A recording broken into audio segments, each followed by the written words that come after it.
Hello and welcome to Studio 301 in Cologne. My name is Ulli Pallemanns and I'm an audio engineer and a teacher at the SAE Institute and have been for over 20 years. This multi-part tutorial deals with the recording of a drum kit. Have fun!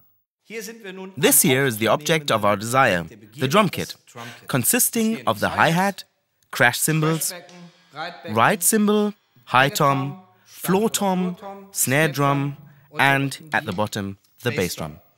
A few facts about drums. The bigger the drum aperture, the lower the tone. The lower the drum, the bulkier the sound of the snare drum, toms and the bass drum.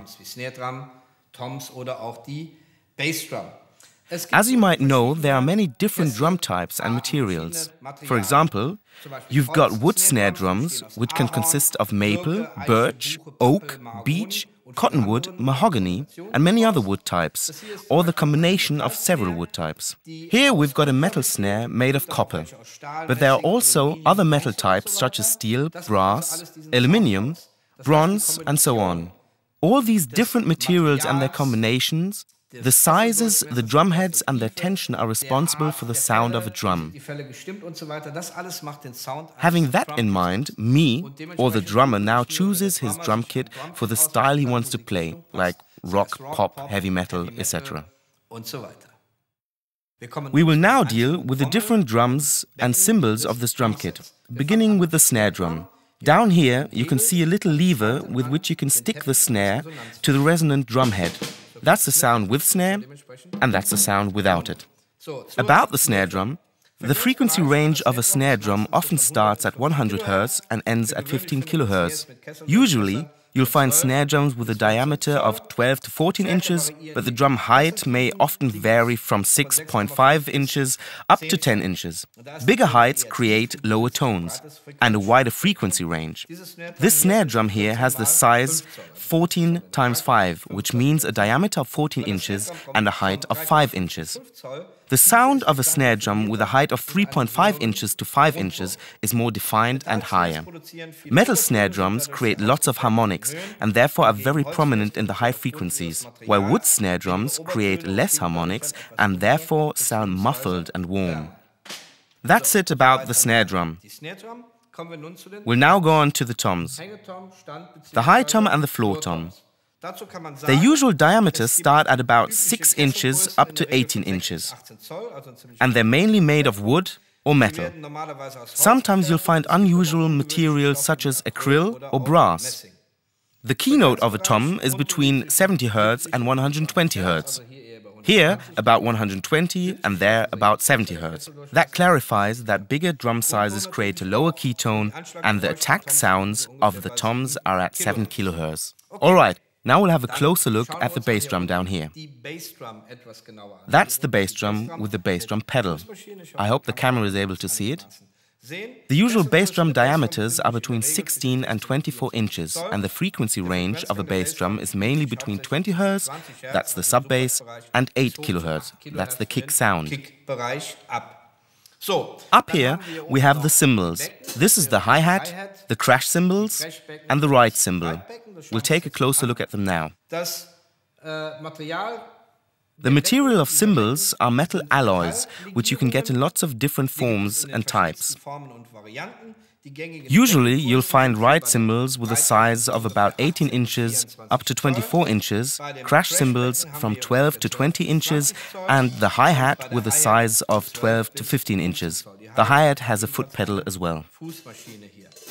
Its frequency range has distinctive fractions up to 5 kHz. The frequencies above 5 kHz depend on the material, the playing habit and the size, and might range up to 15 kHz.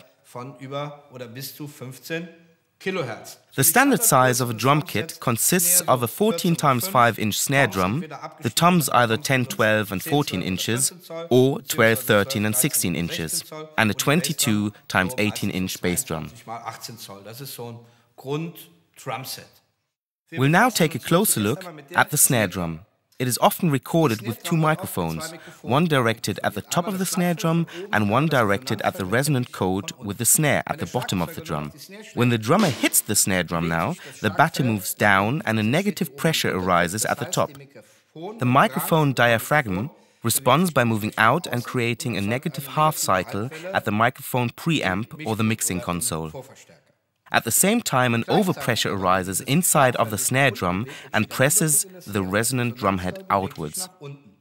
That means the second microphone now recognizes the overpressure and the diaphragm therefore moves to the inside of the microphone and creates a positive half cycle. If you now add the negative half cycle to the positive half cycle in your mixing console or sequencer, you'll get erasements. To avoid those erasements, you can either turn the phase of one signal or try different microphone distances to the snare drum to achieve the most powerful sound.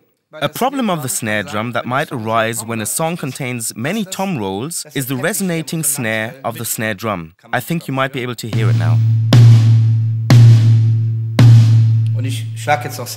Well, I'm hitting the tom very softly right now, but when the drummer hits it really hard, it might be very disturbing, because this sound will be recorded by every microphone. There's a little trick you can use. Take the snare drum out of its stand and turn it around. Now you can see the snare at the bottom of the drum. As you can see, the snare already resonates to my voice. You can now take 2 cigarette papers and place them underneath the snare. As you can see, we've placed the 2 cigarette papers between the resonant drumhead and the snare. There's still enough space for the snare to resonate if the drummer hits the snare drum. I can't do this now because the microphone is adjusted to the level of my voice. But the 2 cigarette papers will dampen the resonating sound when the drummer hits the toms. I'll show you that by putting the snare drum back into its stand and hitting the tom. See? Now you can't hear the disturbing sound anymore. This is a very good and easy trick to avoid the resonating of the snare when the drummer hits the toms. Okay, let's now deal with the possibilities of dampening the sustain of the toms in case they resonate too long. The first step is to tune the toms properly, but that is a rather large topic and would take too long to explain in this tutorial. Maybe we'll do it in another one. You can hear that the toms resonate very long. With this dampening ring, we can dampen the resonance.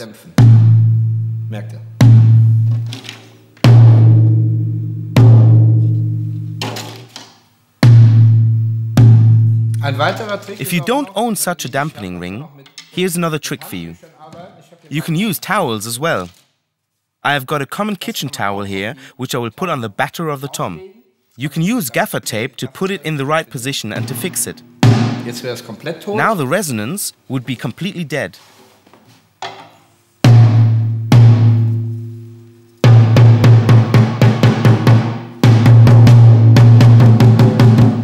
Well, you've got to experiment a bit with that towel, but it will certainly help you pretty well.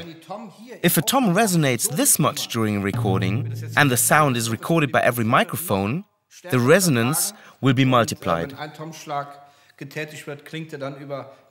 Be sure to take care of that. You can use a cotton towel or regular kitchen towel.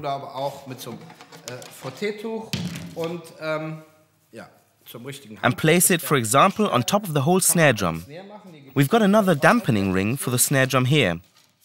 I can't hit it hard because of the microphone level.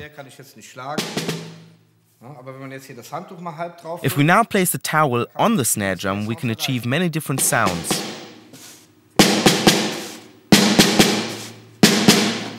I hope this isn't too loud right now.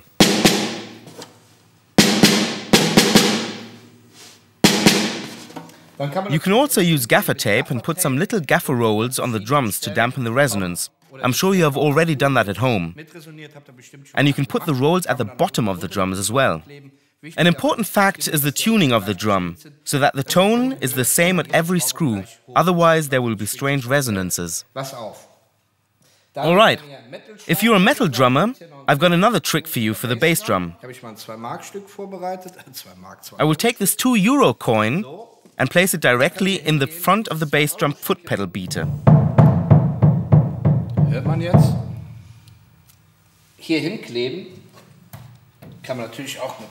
You can do that as well with Patex or any other glue. You can hear it immediately. Especially for metal, you will get a very kicky effect. I remove it again. Alright, I think you were able to hear the difference. Okay, that's it for today. We'll go on to the next part.